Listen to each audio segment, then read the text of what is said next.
Okay, so I'm going to show you how to make this really cute little kids sweater. And it's sort of like a Cookie Monster inspired sweater. It's like Cookie Monster blue, and then it has these little cookies that they have a little bit of a pop out kind of dimensionality to them. And they're embroidered with little French knots that look like chocolate chips. You will notice in the video halfway through, I changed yarns. So don't get confused if when you start watching and you think that's a different yarn, because I changed yarns. The one I started with was inexpensive. It was super duper cheap, and it felt like it too. So this is like a nice cotton bamboo blend, and it's gonna be a lot more comfortable for my kids to wear, and it just kind of has a nicer drape and looks nicer. This sweater is a labor of love, I will say. Sewing in all the ends for all these different cookies and then embroidering all of them, it is time consuming. But it's not hard. But I will say, just remember that the more cookies you put in, the more cookies you have to do. Like, if that makes sense. I know it sounds obvious, but I would have made the design a little bit more farther apart, spaced apart, so I didn't have to sew in quite so many ends and do so many embroidered chocolate chips. But that's just me. I'm happy with how it turned out. So yeah, if you're interested, stick around and see how to make this. All right, so for the Cookie Monster sweater, you're going to need blue yarn. I'm using a real cheap stuff this time, actually. It is this Loops and Threads Soft Classic Acrylic. They were having a sale, and with a coupon and I get a teacher discount, it was like $1.70 for this ball of yarn. So I couldn't pass it up. And then you're gonna need like a light brown for the cookies. This, I don't even know what this is. I had gotten this for an amigurumi project I did, but I like to do something that contrasts like in sheen as well. This has kind of got like a slightly shiny sheen to it, because it makes the cookies pop a little bit more. And some embroidery thread of a dark brown for the chocolate chips. And then the usual things, a crochet hook. I'm gonna use, again, a bigger one than the yarn recommends. This yarn recommends a 5.5 millimeter hook. It's a thicker gauge one than usual. The 4 is usually just for a 5 millimeter. Anyway, I'm gonna use a 6 millimeter hook.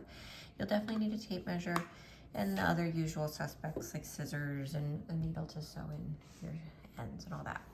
So, to make this sweater, we're gonna use a technique that I learned from another YouTuber, Simona Crochet. And this is sort of her way of showing it too. I'm kind of borrowing her technique of starting a cardigan, but I love it. It's how I start almost all of my cardigans now. So we're going to make these little sort of foundation bumps. So we're gonna start with a slip knot on the hook. And this is gonna make sense in about 2 seconds. So we're going to chain 3, okay?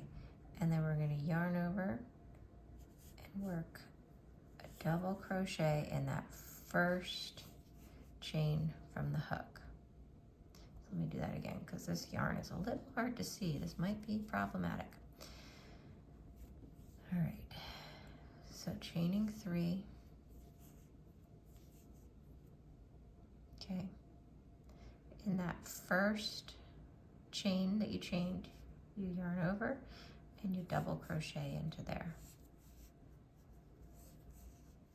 Okay, and then you chain 3 again and you double crochet into that first chain you did. So you're making like these little blobbies. Pull out a bunch of yarn here. Now, you're gonna keep making these, but you don't know how to make yet, do you? Because I haven't told you. So I am making this in a 3T size, but you're gonna need to know the length of the starting chain that you'll need. I'll put either a picture on the screen or I'll put it down below in the box the comment box, or both probably. But so you're gonna need to know how long your starting chain should be for your age you're making.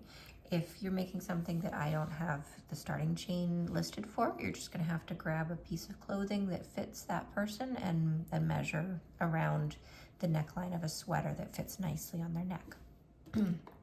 But so you're going to need to sort of measure how long you need it to be. For me, it's gonna be about 36, 37 centimeters. We can always make it smaller. We can always kind of decrease it, so err on the side of too big. Because we can always tighten that neck in later when we do the ribbing around the collar. So I need to kind of start with 16 of those little blobbies, and that will be 2 in the front on each side of the cardigan, 1 at the corners where we're going to increase, and then 2 on the shoulders, 4 around the back. So I'm going to start by doing 16, see how long that gets me, because this yarn is actually real chunky. If that is still too short, I'll go up to this one that needs 19. If that's too short, I'll go up to this one, and then on and on and on. So you can kind of use your powers of deductive reasoning and see how, if this was still too small, you could do one that's 4 and 4 and 8.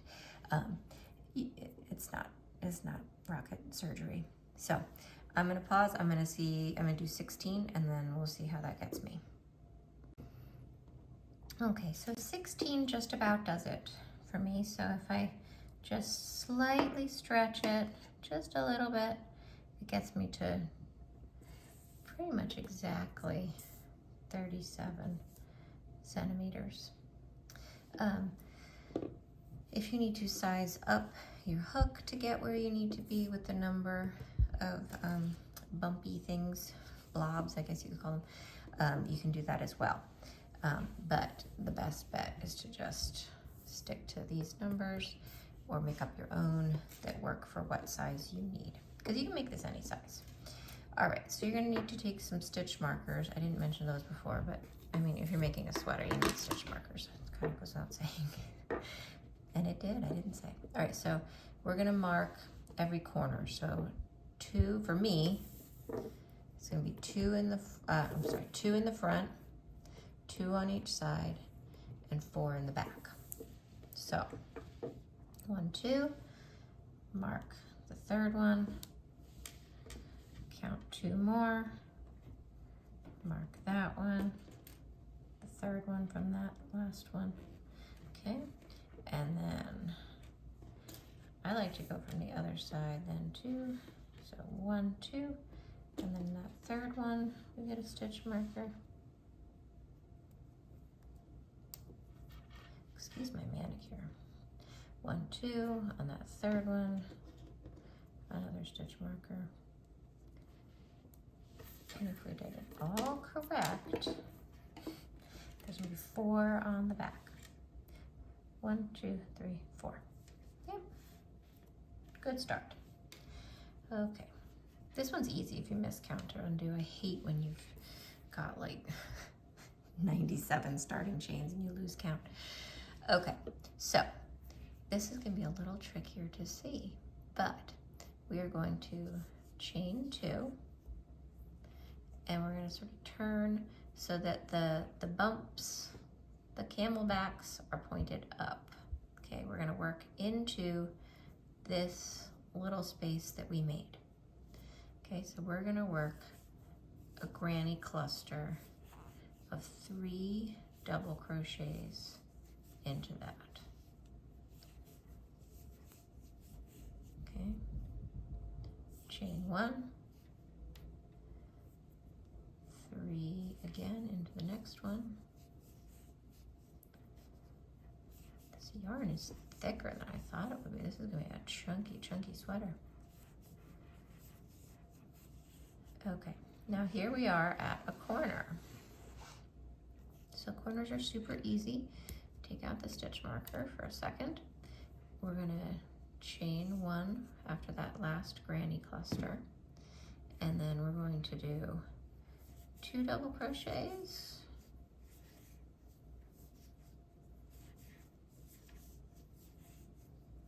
chain 1, and 2 double crochets, all in that same little space.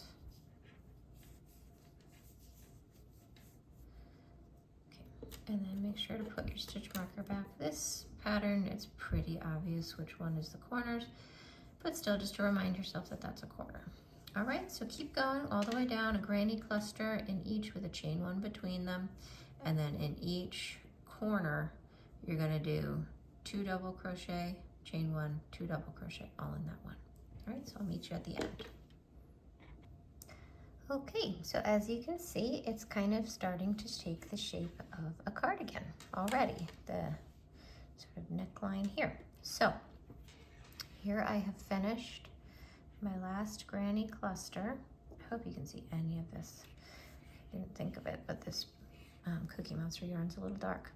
There's kind of a last little, I don't know what you'd call that, nubbin almost there at the end. We're going to work our crochet hook there into that last little bit at the end and do 1 double crochet there. Tighten it up, looks a little nicer. All right, chain 2 and turn. Now we're going to work another double crochet into that very first stitch right there. That's how you're going to kind of go back and forth with the rows, is sort of a one double crochet, 2 double crochets. You'll see what I mean. Chain 1, and then into that chain space between the 2 granny clusters, you're going to work a granny cluster. If you've done any kind of granny squares or anything, which you probably have if you've gotten this far that you're comfortable making a sweater, chain 1 into the next space there, another one,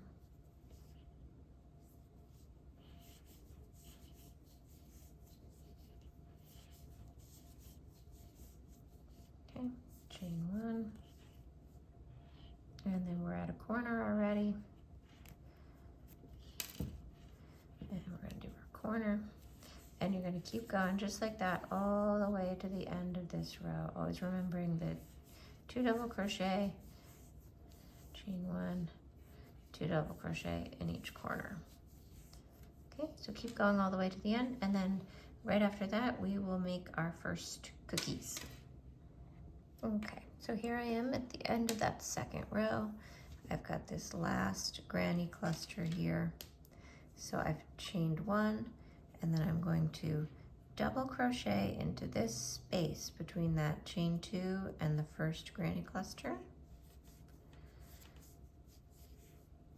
And then another double crochet just kind of into the top of that chain 2.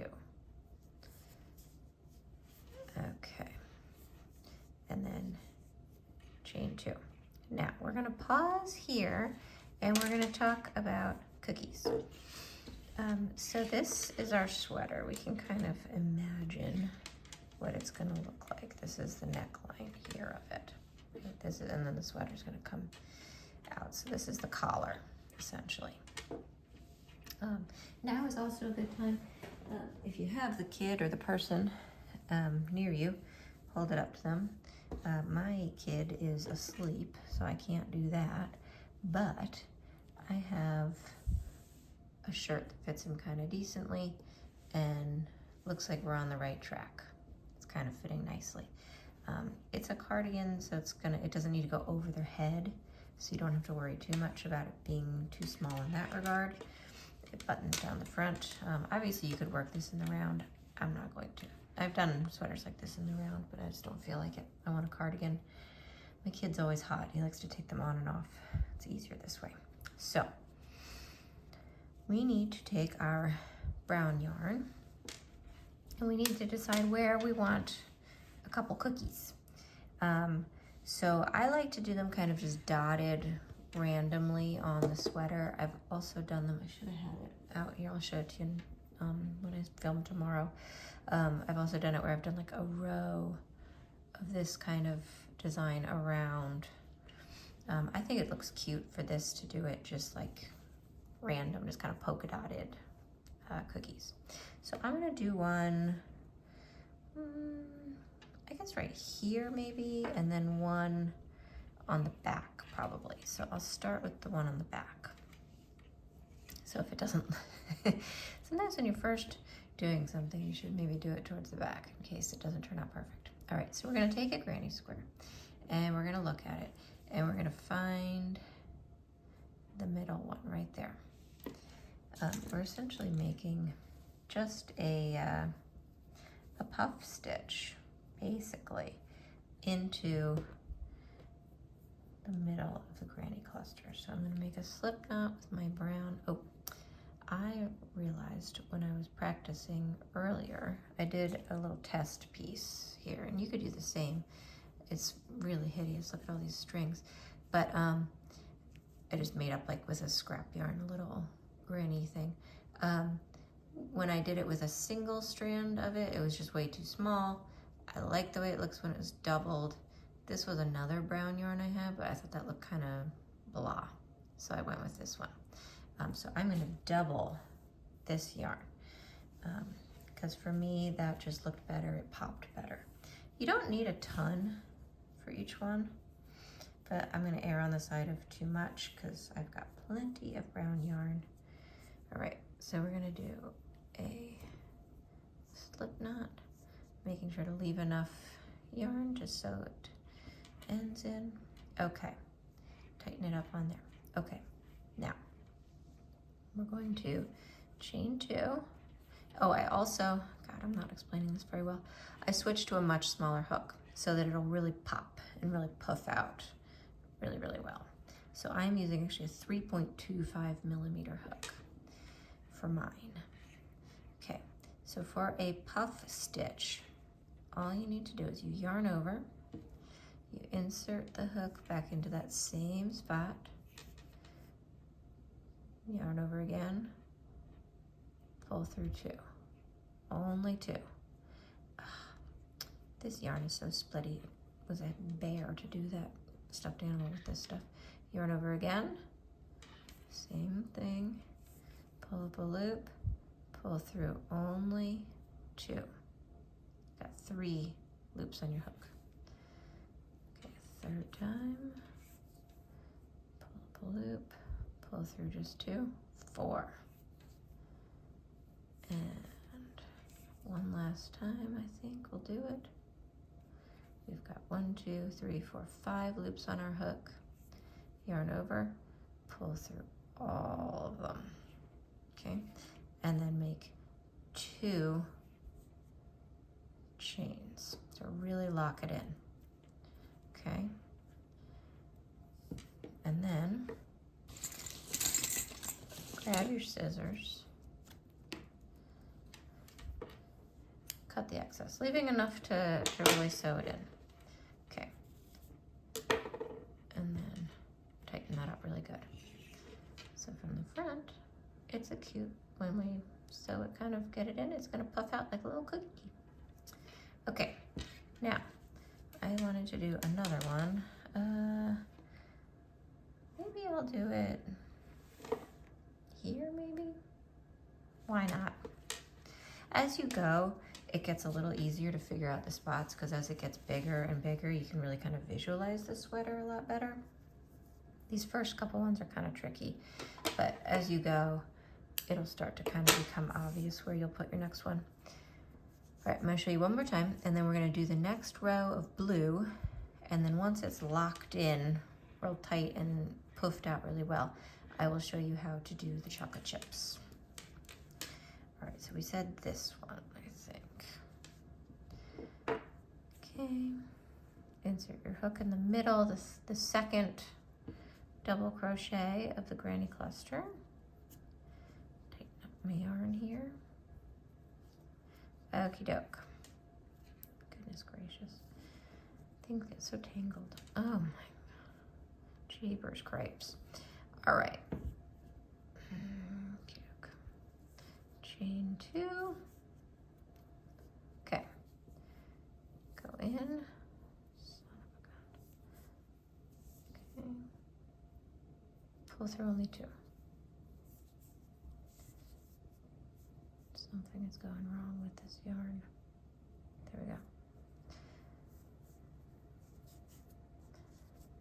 This yarn is really, really annoying to work with. It's that like sheep cheese brand. That almost sounded really bad. Sheep cheese. Okay, so I've got 3 on the 2,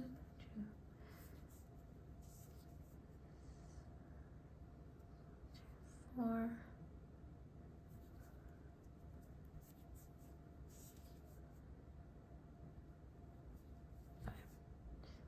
Okay.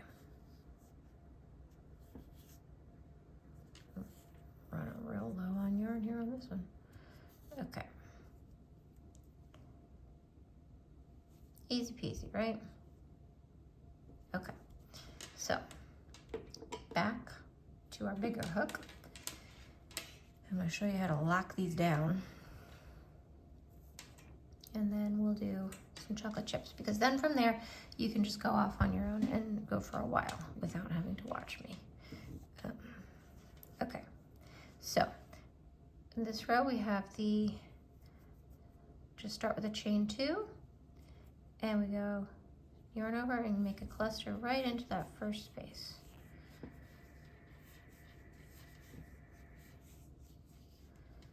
Okay, just as we always do. Same thing all the way across, and I'm going to meet you right before this first cookie. Okay, so here I am just about at my first cookie on the back. So looking at this, we have a granny cluster to work in right here and right here, and then we skip this guy. So all we have to do is work our granny cluster like we normally would in the chain 1 space right there where it belongs. Okay, chain 1. Okay, now in the cookie here, there is a stitch right here. We're going to work into that right there. So right here, it's really kind of tight, especially if you made yours tight like mine. This is why my nail polish is chipped, because I do maneuvers like this. Holy Toledo, that's really tight. Okay, there we go. I got it. I made it. All right, now you're going to slip stitch with that one. Make sure you can actually see something. Goodness gracious, Kate. Okay, slip stitch. Just get any excess stuff out of the way. Chain 1. And then try to do these granny clusters next door to it a little bit kind of tighter, especially that first one, a little tighter than you normally would.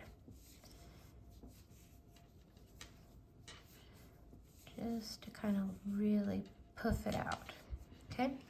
And you can see from the other side, once we get all this nonsense out of the way here, you kind of make it so you can actually see what it looks like here. We've got a little cookie poking out. Okay, cute, right? Easy peasy. All right, go around to the other one here. I will pause it so you don't have to watch me, because that's really boring. And I'll show you one more time, and then we will do some chocolate chips. Okay, so here I am at the last cookie of the row. And again, I'm gonna do a granny cluster before it, just like normal.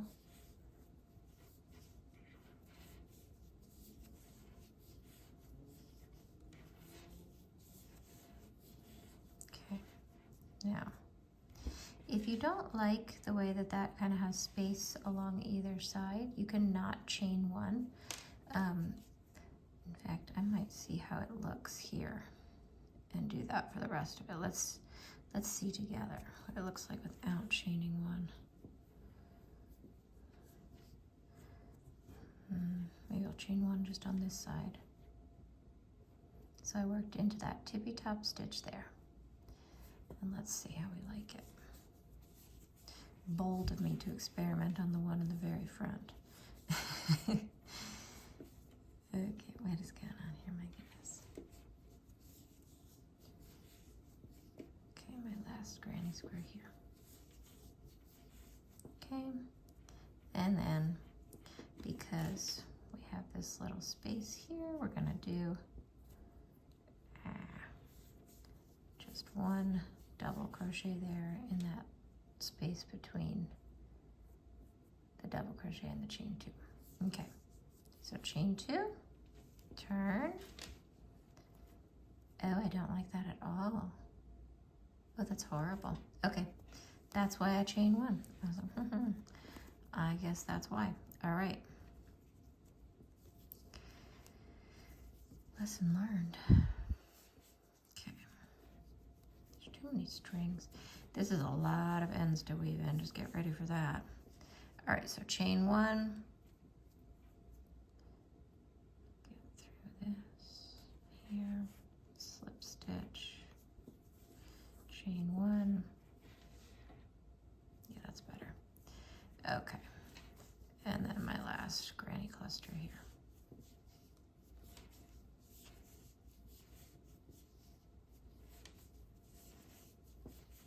Okay, and again, we're just gonna double crochet either in the top of that chain 2 if you can.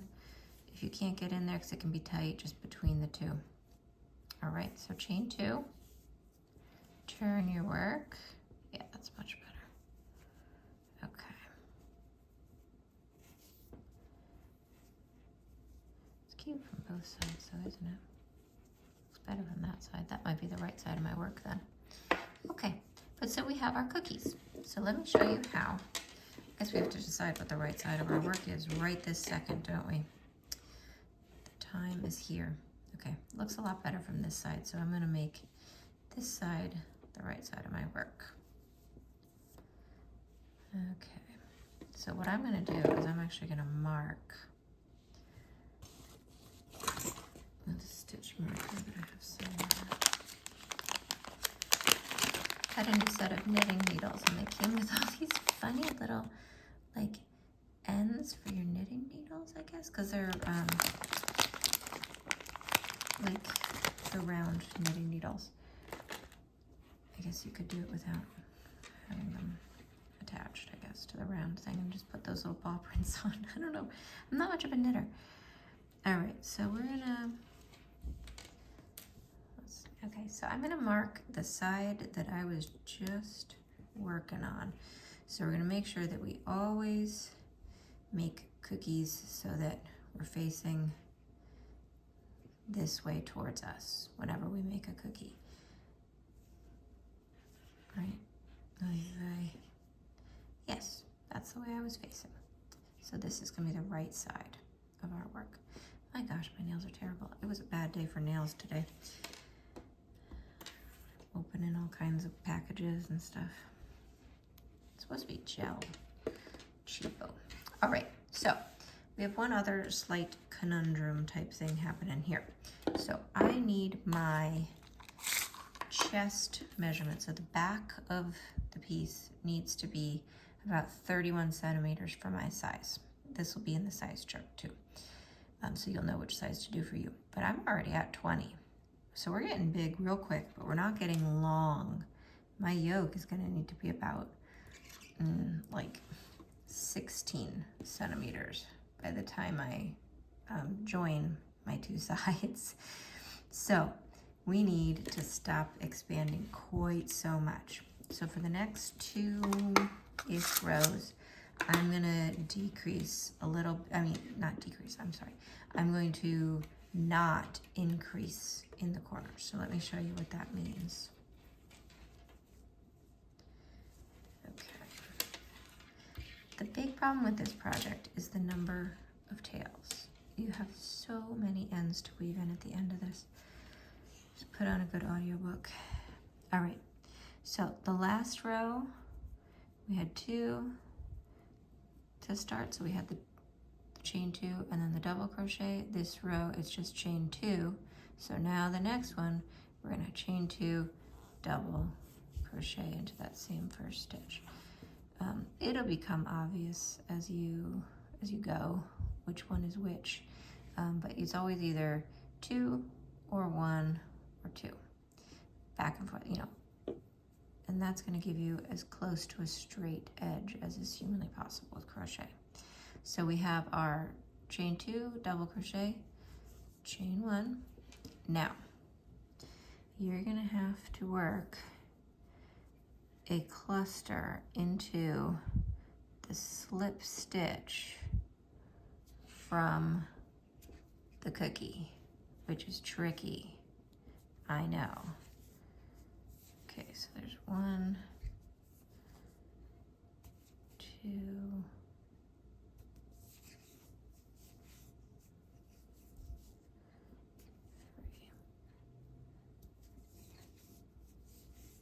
Okay, chain 1. So we still look okay though. Pretty cute. And these, when you finish, you'll pop them out a little bit more, so you've got some real dimension to them. All right, so we're almost to the corner, and I'll show you what I'm gonna do just for these next 2 rows or so. Let me do it so you can kind of see what I'm doing. Man, it is hard to film crochet videos. I tell you what, I just do this for fun because, I don't know, why not? Not a lot going on, not a lot doing here. And I make these things for my kids and for myself, and people always ask me, how the heck did you make that? Where can you teach me? And I figured, well, I'll make a video. All right, so here we are at the first corner. All I'm gonna do is a regular granny cluster in there, just 3 double crochets. Okay, chain 1. And I'm gonna mark the middle one, because in the next row, in the final row, we're gonna kind of need to know how to start back up with 2 double crochets with a chain between. All right, so keep going, just like that, doing just a cluster in the corner for the next 2 rows. But let me real quick show you how to add chocolate chips to your cookies. Okay, so you're gonna need a needle, and you're gonna need your embroidery thread. And this is on my table. Oh my God. It's probably barbecue sauce from dinner. Okay, get a needle. My husband cleans the table after dinner, you can tell. All right, so we're gonna pull out some of our yarn, our embroidery thread, and I went with the thicker stuff. I am not an embroiderer, so I don't know anything about anything with embroidery. This is, I got it at Michael's for like $1. Cotton Retors Matte DMC4. I don't know if there's anything, 10 millimeter. 10 meter, no, just tells them 10 millimeter. That is not 10 millimeters, Catherine. What are you thinking? Good Lord, Kate. Okay, so get your needle threaded with some embroidery thread, and then go to the right side of your cookie. Okay. You're going to insert your needle from the wrong side up through and pull out some, quite a bit actually, enough to do a couple. So I've got like that much pulled out. Okay, now you decide where you want your chocolate chip. Okay, and then you pull the yarn straight down. You can tell that I'm not super confident with this. Wrap the embroidery thread around it 3 times, still holding tight to the end that you wrapped, and then you go back in, but like not back in exactly the same way, because that'll just pull it right back out. Okay, holding everything kind of taut. See, I'm getting it untaught here. If you mess it up, you just undo it. Okay, and you pull your knot through, your thread through rather. Keep trying to hold it nice and tight. And there you go. Oh my God, it was off camera. Jeez Louise. All right, let me do it again. Yarn up through. I'm so focused on doing it right, because this is not my area of expertise by any means. So pull your yarn through, your thread through. Okay. we're gonna wrap 3 times around the needle. Go back into the cookie just a little bit to the side of where your needle came up through, holding everything taut. This is just a French knot, just as if I'm not like on the struggle bus so hard right now. Okay, and then slowly keeping everything tight or else it turns into a wreck. Pull it through.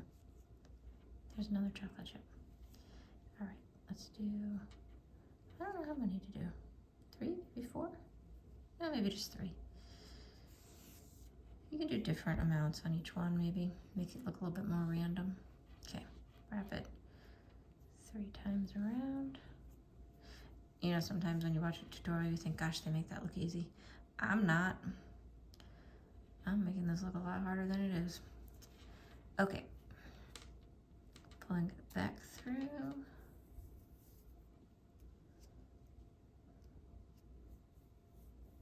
Okay. There we go. No, I need one more. I think right, like here on the edge there. Okay, pull it out. Okay, now I will probably save this for the end. You know, just do all my chocolate chips all at once. I don't think I'm gonna do it like row by row. That's just not how I live my life. All right, here we go. Look how cute. I think it really looks like a chocolate chip cookie. Should I do one more right here? I think I should. Okay, because why not? A labor of love. Excuse my Crypt Keeper hands, truly. It's been so dry here.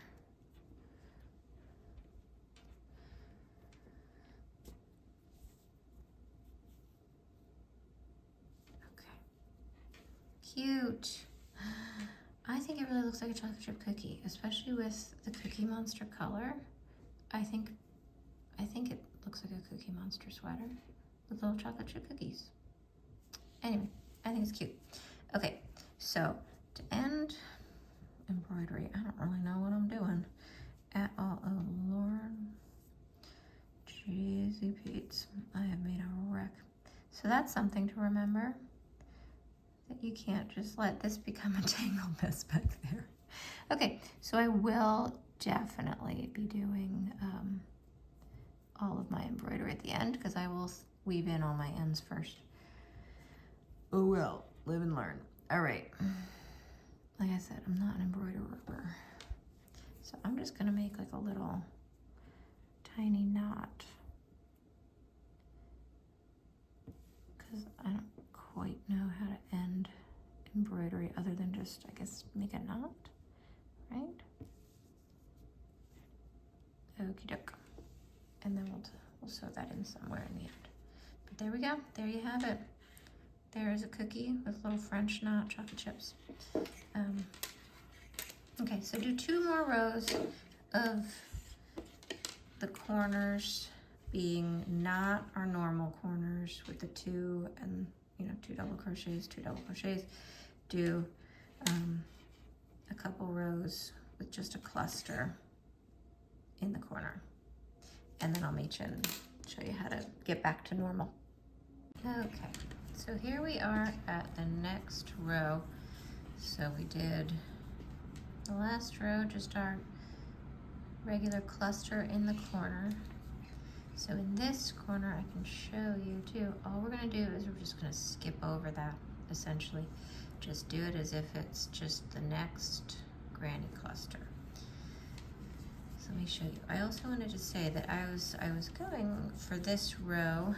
I added a couple more cookies, and I tried one where I yarned over and, you know, pulled through 2 until I had 6 loops on the hook, and I think I like it better. It's a little bit more poofy. So if you like that, like a little bit more rounded domed look as opposed to that, I'm not gonna go back. It's gonna be fine. I don't think anybody's gonna notice that two of the cookies are a little bit flatter, especially if they're at the top. Nobody's gonna notice. They're not gonna know. But just keep that in mind that I did it until I had 6 loops on the hook, and then I pulled through all 6. So if you want a little bit poofier of a cookie, it's not worth going back. What's done is done. It's just 2 of them. So I tend, when I'm doing this kind of thing, to do only on the rows where I'm got the right side facing me will I do them. And I do maybe 2 per row. You don't need too many. I mean, you can do as many as you want. You can have the thing lousy with cookies. But I think 2 per row kind of gives it a nice look. All right, so here I am at the corner. I've done a granny cluster. I'm gonna chain 1. I'm gonna pretend that doesn't exist as a corner. And then I'm going to do a granny cluster in the very next chain space. That's gonna really kind of like slow down our growth here in a good way. All right, so take that stitch marker and move it back up. Now, in the next row, let's talk for a second, because then I won't come back for a little while. For you, it'll be in just a moment. So in the next row then, we will have this chain space here, and you're going to do a corner just like you always did. So in this chain space for the next row, you'll do your 2 double crochet, chain 1, 2 double crochet in this corner, and you'll keep doing that for the rest of the time until you have the measurements you need. For me, I am looking for about 37 centimeters. I kind of like go around it like that a little bit. 37-ish centimeters. I'm at 23.5 now. And we're also gonna need to know our yoke length. So for me, it's about 16-ish, probably a little bit smaller than that. I don't like to make my yolks too big. Again, keep trying it on the person who you're making it for, and you know, making sure that it's looking how you want it to look. And you can see it's kind of starting to take shape now. Not so bad, right? And then at the end, we'll do a little, you know, spots for buttons and all that. But keep going until you are at the chest, half chest measurement you need here. That's more important than the yoke, I think. Well, they're both important. I shouldn't say that. And so you'll want to make sure that your yoke, which is from one of the corners to one of the ends, is the correct measurement. That's actually more important. What am I saying? This is more important.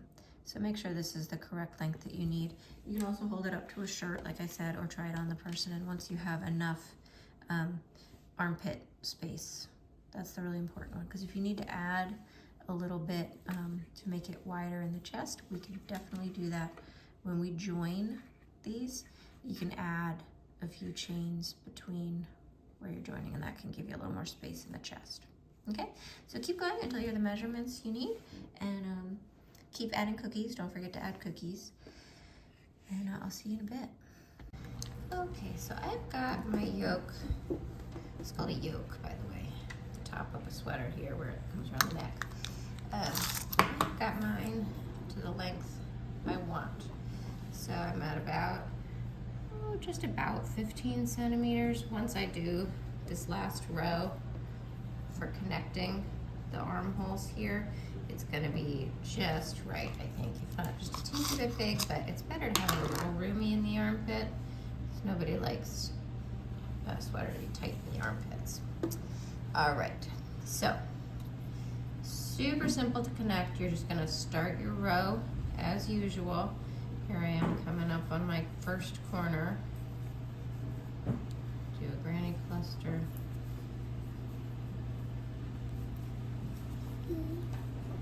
chain 1, and then we're gonna do granny cluster into this corner,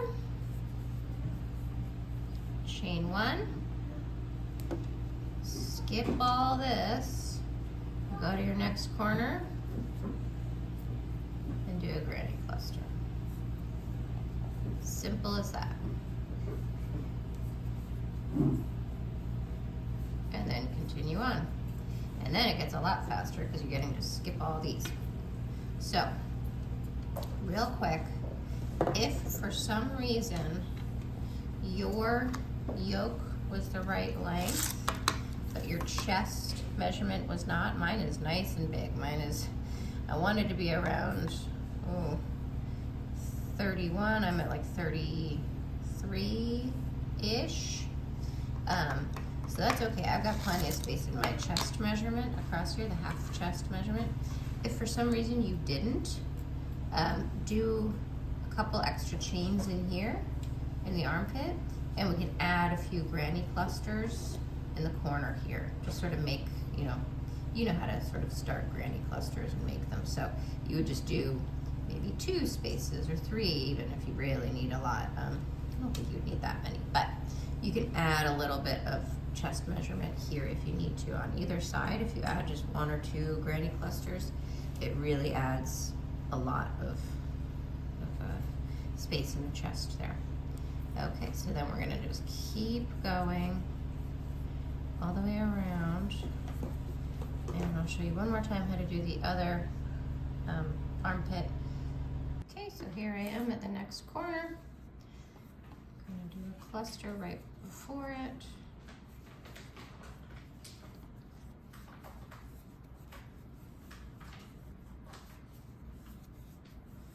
Chain 1 into that corner, doing a cluster.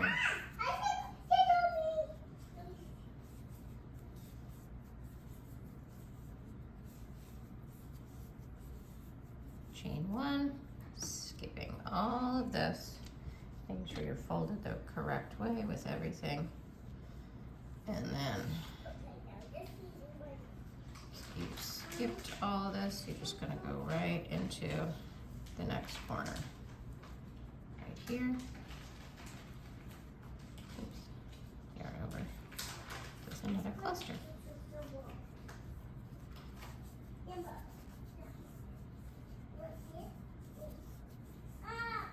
And there you have it. You're connected. All right, so we have got our project connected. We are officially becoming a sweater now. So we've got the armholes connected. Now, I don't think I need to show you. I think it's pretty self-explanatory. You're going to do this next row just like regular, and this chains 1 space between the 2 clusters of the armpit. You're gonna treat that just like any other chain 1 space, and you're gonna do a granny cluster right here and then keep going. So just, it's as if it's just regular granny clusters all across. This doesn't need to be treated any differently. It's gonna add a teensy bit of width in the chest to have those kind of 1 extra, but it is no big deal. It's kind of better to have it fit a little bit looser. Now, don't forget to keep doing your cookies. And keep going with that. So make sure you kind of try to space them evenly. I wish I had done like one here and one maybe here or something. So I might show you a way to kind of add them after the fact if I decide once I see it that it really could have used them. Because sometimes you can't, especially at first, it's hard to visualize where the cookies should be going. But I don't want it to be like overloaded with cookies either. All right, so just keep going with the length of the cardigan until you're happy with it. You can refer to the sort of size chart I provide in the description, or you can just do it however long you want. If you want a more cropped look or a longer look, whatever you like. And then we will do the sleeves and a little bit of edging around here, and we're done. These sweaters work up really, really quickly. Okay, Okay, so here we are. I've got it to the length I want it, minus a little bit. So I'm gonna do a little bit of a ribbing here at the bottom. So I don't want it to be too long. So I'm gonna do about an inch or so of ribbing. But so I'm gonna stop here, and I'm going to cut my yarn actually and show you how to do a sleeve. So you can get started on that, and then I'll do all the ribbing and all the, we'll do a little something here at the front so you have somewhere to button into and just to finish the edge a little bit nicer. But let me show you how to do a sleeve so you can get cracking on that. Because I like to do kind of all the ribbing and all that stuff all at once, all together, so that it's, I just find it looks nicer if I just do it all at once. All right, so I've got a sleeve hole here, and it's really pretty easy to figure out where you need to go, but I'm still gonna do it with you here. So I'm gonna grab my yarn, tie a slip knot. Okay, so for the bulk of the sleeve here, you're going to do it just like normal. You're gonna do your granny cluster into each chain one space. But here, right underneath the armpit, things are a little bit more confusing. So let me move this so you can see it a little bit better against the white. So we have here sort of one granny cluster here, and then two on either side that are on their side. If you can see, they're kind of, this one and this one are on their side, and this one's straight up. So I want my sleeve to be just the tiniest bit smaller than this hole as it goes. So we're gonna do it a granny cluster into each sort of space for the first row, and then in the second row I'm going to decrease it just a little bit, just because I like it to have a little bit of a taper. So it's either going to be in the second or the third row I'll decrease it. I'm going to take a look at what I think it's looking like. The most important thing is just always do the same thing on both sleeves. So we're going to start, we're going to insert our hook.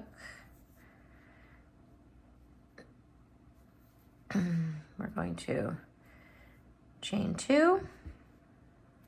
Okay, I just did it in any one of these spaces at the very underneath the armpit, just because if it doesn't look exactly perfect, you want it to be in the armpit. Nobody will see it. So I'm gonna do a granny cluster, and then I've got kind of this wackiness here. I think I'm actually going to skip. Let's see if I can do this so you can actually see. I'm gonna skip this. There's a bit of a space right here, if you can see at all. I'm gonna skip that and go into this one right here as my first stitch. You also may have noticed, if you're observant, that the yarn has completely changed. The project is totally different. I realized I hated that yarn I was working with. It was too stiff and it just looked cheap. It was cheap. I got it for $1.70 on sale. So I wanted this to be a little bit more special of a project. So I switched to this cotton bamboo yarn. This one. I don't like working with this as much. I think it splits a lot, but I love the way it looks when it's finished. And this is the steel blue color. Yeah, I was at Walmart of all places, because they sell, I like to use monk fruit sugar in my coffee in the morning, and Walmart has a Walmart brand bags of monk fruit sugar that are cheaper than anywhere else. So I go there to buy it, and I was walking past the yarn, as one does, and I saw this and I thought, gosh, that's so much nicer. Let me just do that. And it was only $5, so I figured it's worth it. Okay, so now I'm into the point where I'm just doing my regular granny squares, granny clusters, I guess you'd call these. All right, so I'm gonna pause it and get you back around to the beginning where we're at the under the armpit. Okay, so here I am, back around at the armpit, and I've got this regular granny cluster here within this corner from the, man, it's hard to see. I know it's hard to see, I'm trying. So this right here is what used to be the corner where we joined to, okay? So that's where we joined. So what I'm gonna do is I'm gonna go into this last regular chain 1 space.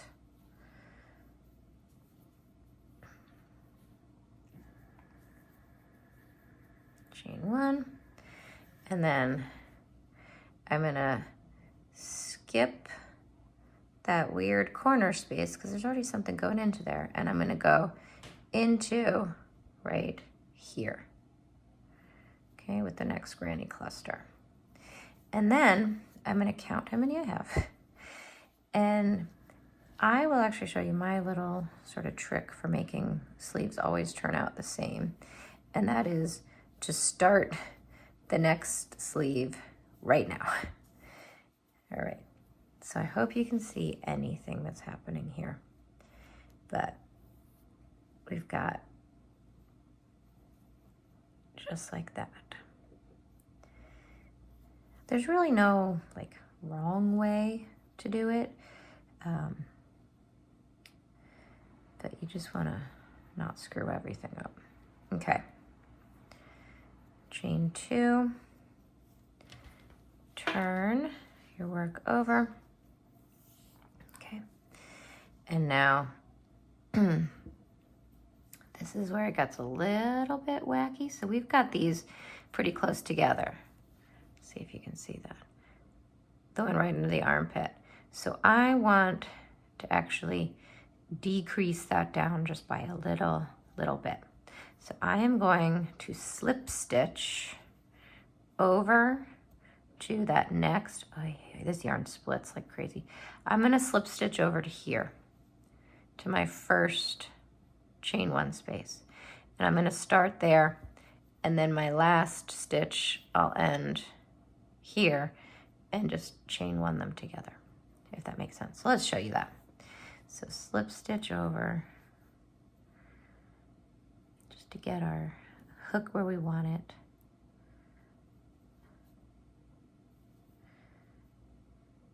Okay. Here I am. I wish you could see this better. In that space, chain 2, and make a granny cluster. And go all the way around, and I'll meet you at the end. So here I am at the end of that row, and I have got my last cluster I did, and then I've got this, which is right under the armpit, where it's kind of these 2 clusters pretty close together that I'm not thrilled about. So I'm actually going to just skip them. I'm not going to put a granny cluster in between them. I'm going to chain 1 on my last cluster and then slip stitch into the top of that chain 2 that I started with, okay? And then chain 2, turn my work, and go back and forth just like that, over and over and over. So I'm gonna do a granny cluster right there, chain 1, and keep going around and around and around. But I will say, if you are at all concerned that you will forget about what you did, then you could do what I do often, because I have this notorious habit for thinking, oh yeah, I'll remember exactly what I did, and I'll remember exactly where I put my stitches, and it's super self-explanatory. And then I don't. And then my sleeves don't match, and I have to redo them. So what you can do is, you can either cut off your yarn, or if you like to make your life really confusing and full of tangles, you can find the other end of your yarn. This is high stakes here because it can get tangled really easily, but that's okay. And you can, so this one I used a center pull for that sleeve. So this one I've got it coming from the outside of the yarn. And you can just do the start of the other sleeve and not have to worry about what the heck did I do, because then it's just done. And then all you've got to do is get the length right for both. So sort of keep track of how many rows you've done. You can always count them, obviously. But so what I'm going to do is I'm going to do that because I like to make my life easy. So I'm going to start. I wish you could see this better, but the color is so pretty on this yarn. It's better than the other yarn, I think. All right, so I'm going to do my cluster right here, just like I did on the other one. Go all the way around. And I'm going to be skipping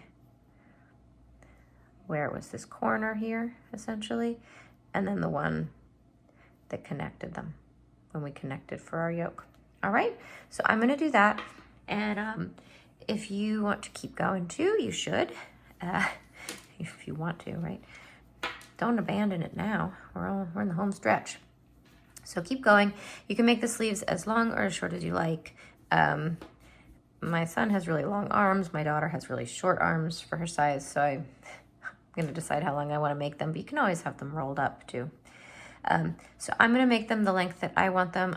Again, you can reference the chart that's in the description box for sort of like average length of sleeves. But typically the length of the sleeve is about what you did for this length here, from the armpit to the hem is a good frame of reference for what the length of the sleeve should be in general. Okay, so keep working, and I will see you when both sleeves are done and we're ready to do all of the sort of just little finishing touches and ribbing and things. And I'll do all my chocolate chips in the meantime too. Okay, so here we are, almost done. I've started to fill in some of the chocolate chips on the cookies. I've got one sleeve completely done, and I'll show you how I did it on this sleeve. So make sure that as you go, you're counting, because you want the sleeves to be the same length, obviously. Pop out this cookie here so it looks a little bit better. Now, I have ended here, and I am ready to do one first row that's going to kind of cinch in the sleeves a little bit. So we want them to kind of taper in just a little bit, just so it's not so baggy. I don't want that look for the sweater. So I've got a stitch marker here that I was using to keep it closed. I'm using still my same old 5mm hook I was using before. So I started the row like normal. I did my chain 3 and then my 2 double crochets. Now I am not going to chain 1 between any of the granny clusters in this row. So that's going to start the cinching in. So I'm just going to go straight into the next space and do my next cluster. 2 of them, 3. Okay, no chain, just going all the way around just like that. Okay, and I should have, I believe it's 32, but let me finish this row and I will give you my final stitch count for my size sweater. Just because it's important to kind of have an idea what your stitch count is for this row, because in the next row we're going to decrease just a little bit. Okay, so I've gone all the way around and it's 33 stitches obviously done. I don't know why I said 32, because obviously it has to be a multiple of 3. All right, so I'm going to join to that top of that chain 3 and chain 1. And then I'm going to switch my hook to just a little bit smaller hook, and that's going to help to make it a little bit more tight in as well. So I'm going to turn after chaining 1.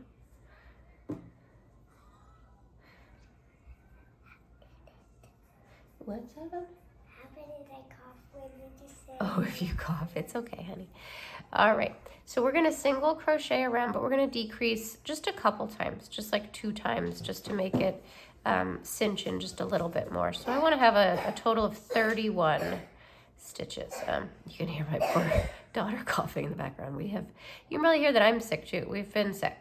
It's been rough, the whole family. All right, so single crochet around. I want to make it match my other sleeve. The other sleeve, I kind of played around with how tight in I wanted it to go, how much I decreased. I actually undid it a few times until I was happy with it. But 31 stitches around worked for me. So I've got 1, 2, 3, 4. I'm gonna do 5, 6, 7, 8, 9, and this next one I'm going to decrease. So to single crochet decrease, there's a couple ways. There's some ways where it's a little bit more invisible that you can use for amigurumi, but for our purposes, all we need to do is insert our hook, pull up a loop, insert our hook into the next stitch, pull up a loop, 3 loops on the hook, pull through all 3. And there we have 2 single crochets together. So then this is my 11, 12, 13, 14, 15, 16, 17. I'm just going to show you one more time. 18, 19, and then I'm going to do it again. So pull up a loop, go into the next one, pull up a loop, pull through all 3. So that's 20 stitches. I'm going to finish this row, and then I'm going to hold it up to my other sleeve and make sure that it looks good. If it's your first sleeve, then don't worry about it. And then I'll show you how I do the ribbing. Okay, so I've gone all the way around. Sorry, my baby was crying. All right, so finish the last stitch. It's a single crochet there. All right, and I'm going to join to the best of my ability to that first stitch, that first single crochet I did. I hope you can see that. Okay, now chain 2 and turn. Now we're going to do a row of double crochet all around, with this one counting as a double crochet. So make sure you keep your stitch count as you go, just in case. So I have 31 all around, so there's 1, 2, 3. All right, so finish that row and I will meet you at the end of this double crochet row. Okay, so I'm at the end of the row, and I'm going to, again, to the best of my ability, just go under that chain 3 or chain 2. All right, chain 2, turn, and now we're going to do our ribbing. So for this, let's see if I can get this a little closer here. This might be a lot better. All right, so we're going to yarn over. We're going to go under the post of the stitch. So you see how each stitch is kind of like a little column?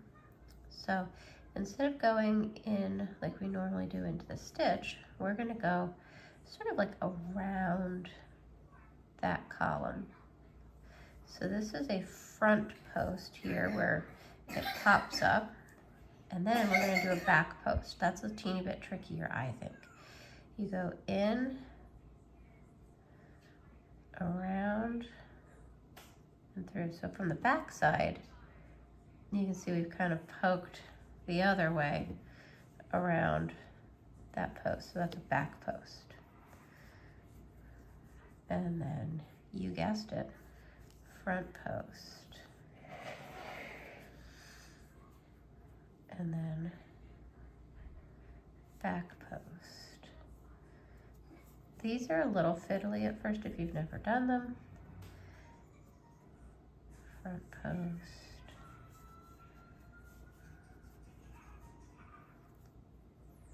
Back post. And you'll see it's already kind of starting to look like ribbing. Well, if you can see that. Maybe from that angle you can see it's kind of ribbing. And when it's all said and done, it really looks like ribbing.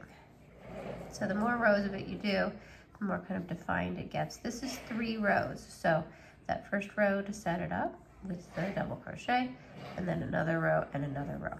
So keep going like that, finish that off, and then you can cut it off when you're done.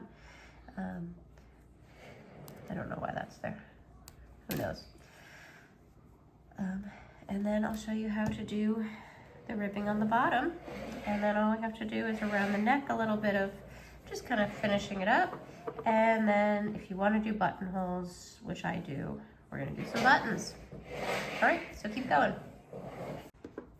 And I will just add real quick too that the second row of doing the ribbing, it gets a lot easier because it gets to be a lot more obvious which one is which. So you'll just always do a back post into a back post and a front post into a front post all the way around. But as you're doing it, you're going to see that it really becomes a lot easier to find your spot to put your hook in the second row. So if you found the first row a little fiddly, have no fear. The next one gets easier. All right, and just keep going around. Okay, so then moving on to the bottom ribbing. For this, you're gonna make a slip knot. I don't want this ribbing to be too much like tightening in of the sweater, so I am gonna use a 4.5 millimeter hook just so that it doesn't look too schlubby, so to say, because I think it's a little loose to do the ribbing with the 5 millimeter, but I don't want to go any smaller than that. Oh, I got a yarn pull here. I'm so annoyed about it, and I can't get it to go back in, so I'll just have to try to kind of like weave it into a stitch. Ugh. This yarn, I love the way it looks, but I hate working with it. Okay, so chain 2 and double crochet, join into the bottom of the sweater. This is the, if you're looking at the sweater, the bottom of the right side. But, you know, whichever direction you want to go, it doesn't matter. Just join into one of these front corners here. Okay, and then double crochet into the same stitch. Okay, and then in each chain space, a double crochet, and then all the way across, just double crocheting into every single stitch as you go all the way across. So not adding or subtracting anything, but in the chain spaces, doing a double crochet, because I don't want this to get decreased. I don't want that look for this sweater. If you want it cinched in, then by all means, go ahead and do that. Some of the stitches are a little trickier than others to work into. But so you're going to go all the way around the whole bottom of the sweater, and then you're going to do the exact same thing you did on the ends of the sleeves with the ribbing. And that's it. That is the ribbing for the bottom. And then we're almost there, but after we do that, we'll do just a couple rows this direction on here. You'll have to pick out your buttons first if you want buttons. If you don't want buttons, you don't have to do any of that. But I like the option of a button. And then we're gonna do just a little bit of just some single crochets around the edge here. I think that this is kind of an unfinished edge, and I don't like the way that that looks if it's not finished. So I just do a little bit of, you can do ribbing here too. I don't want that for this, but all right. So I don't think I need to show you how to do the front post, back post ribbing here at the bottom. It's pretty self-explanatory, but it's just a lot longer than you did on the sleeves. Okay, so I have done all the ribbing on the bottom. I did 4 rows of the ribbing. I think that that's enough for me. You just do it for however long you want the length of it to be. If you need to make it a little bit longer, you can go for it. I have not cut off my yarn at the end. I'm gonna just keep using that same yarn, and we're gonna do the lapel, I guess you'd call it, sort of like where the buttonholes are going to be. And I have laid out stitch markers just with a general idea of where I want each button to go. I'm going to use these because they're kind of cookie-ish again in color, and they're not going to be too obtrusive. Because you know, when you spend all this time doing all these details and things, you don't want the buttons to be the star. So, switching back to my 5mm hook, telling my children that, hey, Ian, shh. I'm going to just keep going with the same yarn that I was doing the bottom ribbing with. And now I'm going to do the side with the buttonholes because then you can do the other side all by yourself. I don't think I need to show you that because the buttonholes is the only kind of tricky side. So you're going to need to make sure you keep track of where you put each stitch, just so that you can make sure that it's the same on both sides. So I'm going to try to do I'm going to do half double crochets. So 4 half double crochets up the ribbing. See how that looks. See how that strikes me.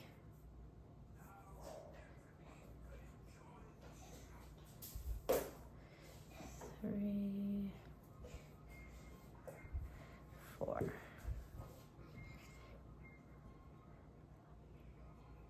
I messed up, gosh.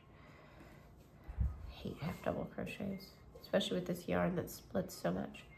All right, I think that looks good. It doesn't look like it's pulling too much. You don't want it to be like curling in on the ends. That'll be great. And then for each row thereafter, you just want to make sure that everything looks kind of even. I don't know how else to sort of explain it than that. Let's get a little closer here for you too. So here I'm at my stitch marker. That doesn't matter just yet. We're just going to pull it out and put it right back. So I guess that's still the ribbing row. So I guess it's going to be 5 across the ribbing. Just try to remember that. It doesn't matter what you have as long as it's the same on both sides. And then just keep going up the whole front of the garment, just trying to evenly space. Trying not to be too tight, too loose. Kind of keep an eye on it, see what it looks like, how it's looking. I think that that's looking nice. And just try to remember like what you did.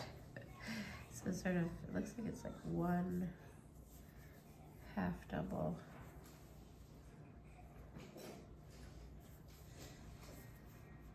Here. Okay. So keep going up the whole front and count your stitches because that's important. The only thing that really matters is that it's the same on both sides. That's the big deal. And also putting back your stitch marker around where you want it.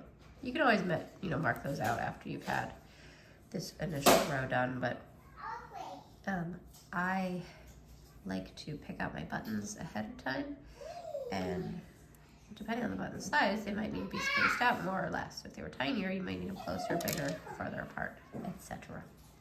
I've got an end here that I'm weaving in a little bit too as I go. Don't mind my child sounding like a goat over there. I don't know if you can hear any of that. That's my 2-year-old Ian. He's a nut. Sweetest little boy you'll ever meet, though. Oh, he's cleaning. It's even better. Okay. So keep going all the way up the edge. Just keeping an eye to make sure that it's not getting too bunchy because it'll bump out a little bit. See, like right here, I don't know if you can see it, right here, I probably should have just done 1, and I did 2, and so it's like a little bit bumped out. But that's okay. It'll even out as you do more rows. So keep going. Okay, so here I am. Finish that first row of half double crochets just to sort of set up myself for my buttonholes. I have 52 across for my size, for my yarn, for my everything. So I'm gonna chain 2, and I'm going to half double crochet to my first button marker here. So for me, for this one, I have it laid out so there's just 2. Okay, and then I'm going to skip this one and the next one, and I'm going to chain 2. So for my button, I think that will work just fine. I think 2 will do it. If you have bigger or smaller buttons, you do whatever you need to do. So I'm going to double check here. I'm going to do just one more stitch here just so that it's really locked down. I'm going to pull out this stitch marker and I'm just going to squeeze my button through. That might be a little loose, but I think it'll be okay. Okay, and then just keep going just like that. So all you do for a buttonhole is you skip however many stitches you need to skip so that your button will fit through, and do that number of chains between those stitches. Super, super easy. I don't think I need to show you anymore. I prefer to err on the side of like a little loose actually, just because, I don't know, I don't like a button to be too tight. That makes it really difficult to take on and off for kids. Okay, so keep going just like that. And then you will do the exact same thing on the other front panel of your sweater, except no buttonholes.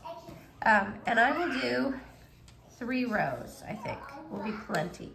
So I'm gonna do, that foundation row that kind of sets it up, the row that has the buttonholes, and then one more row. And I don't think I need to show you, but maybe I will when I get to the end of it. You'll do just 2 half double crochets into that chain 2 space. So let me finish this row and then I'll get back to you and show you that real quick, just in case. Okay, so here I am at the end of that row. I've chained 2. I'm gonna turn my work around. And then I'll just show you, you just half double crochet until you get to that buttonhole. So for me, it's 2 stitches. Oh my God, I hate this yarn. I really do. I love the way it looks, but I absolutely hate working with it. Who makes this again? Lion Brand. Lion Brand needs to get their act together because it feels nice, but it, like when it's worked up, but it just is a pain in the butt to work with. Just like one of the worst yarns. Splits like crazy. Okay, so I'm so annoyed about the yarn, I'm not even in frame. Okay, so I came to the chain 2 space, I half double crocheted 1 into there, just into the space, another half double crochet. No big deal. I'm afraid these buttonholes are way too big, but maybe not. No, it'll be fine. It's okay. Because I think 1 is going to be too tight, so it is what it is. Oh, and of course now there's yarn barf. Thanks so much, Lion Brand. If anybody ever watched these and I started getting sponsored, oh my God, I'd have a strong words with them about the quality of their yarn. This is totally unrelated, but if anybody's actually watching and you have started buying the Michaels yarn, that is the Joanne brand, the loops and threads that used to be Joann's and now Michaels bought out. Has anybody else noticed like a significant drop in the quality? Because I sure have. Like the factory knots are massively hideous and like so poorly done, and just the yarn itself is just not the same. I don't know, it just doesn't seem to hit the same now that it's not Joann's. I don't know if they cheaped out. I know that's what every corporation's doing, at least in the US. Here they can only raise prices so high before people just won't buy the product anymore. So then how else do they make profits? They make it cheaper and crappier until we won't buy it anymore. And then it's just, I don't know what happens then. I guess capitalism falls. Who knows? I think we'll probably find out. All right, anyway, thanks for coming to my TED Talk. So just keep going like that. See, here I am. Make sure you're not missing that last stitch before the buttonhole. It's easy to miss it. Okay, and then do that all the way up and around, down to the very end, and then you can cut off because then you're gonna go do the other side. And then we'll do the neckline, which won't take very long. We're almost done, I promise. Okay, so I've got all the buttonholes and then the other side where I'll sew the buttons done. All we have left to do is to kind of just tidy this neckline up a little bit. This was my stitch marker to remember which side was the right side, so I can take that out because at this point I know. Okay, so I'm just gonna make a slip knot, and I'm gonna start at the very corner here, as close to the corner as I possibly can, if even maybe just kind of going into the side of the stitch there. And I'm gonna do a row of single crochets across, sorry. Trying to do, I think I'm gonna do 2 and then 1 in between, but I'm gonna see how it looks. I wanna kind of cinch in the neckline a little bit, but not too much. So I'm just gonna do single crochets across. So here, there were 3 rows, so I'm gonna do my best to do just 3 across here, because there's 3 rows of the lapel here. So I think 3 single crochets will do it. And every so often just checking to make sure nothing's looking tight or bunchy. That looks good. Okay, and then I think 1 right here. With stuff like this, you really kind of have to just like let go of your OCD and just be like okay with how it looks. Now it's gonna have these, it's gonna make these little kind of like holes up at the top, but as long as they're all even, it's gonna look fine. So yeah, I think 2 and then 1 between is gonna look great. And it's gonna kind of tidy it up and tighten it up and make it look nice. And I'll probably do at least 2 rows, maybe 3 rows like this, but let me finish this row and meet you back in just a minute and I'll show you what it looks like. Okay, so that brought it in nicely. I don't really want to bring it in too much more than that around the collar because my kids also really don't like stuff around their necks. It seems like it's real tight around their neck. So I'm just gonna do, I think, 2 more rows. I wasn't gonna do it with ribbing, but I'm actually kind of second guessing that decision now. I think it might look nice with a little bit of ribbing at the top since there's ribbing everywhere else. I'm gonna think about it, but if you wanna do ribbing, you do it just the way that we've done before, but this kind of sets you up. You have to do the single crochets either way, no matter what you wanna do, just to kind of make it so something to work into. Now, if you wanna make it even tighter, you absolutely can. You just have to decrease, just like we've done on the end of the sleeves, the single crochet decrease. I find that the best way to do it is if you want to make it smaller, you kind of just pinch it, you know, to get it how small you want it. And then you look between where you've pinched and you count those stitches. So say I wanted to make it that much smaller as I had it pinched. That would be 3 on this side and 3 on this side. So all you do is you count your stitches and you take that number, divide it by 6, because that's 3 on this side, 3 on this side, so 6 altogether. And whatever that number of stitches around, divided by 6, that stitch, so let's say it's 5.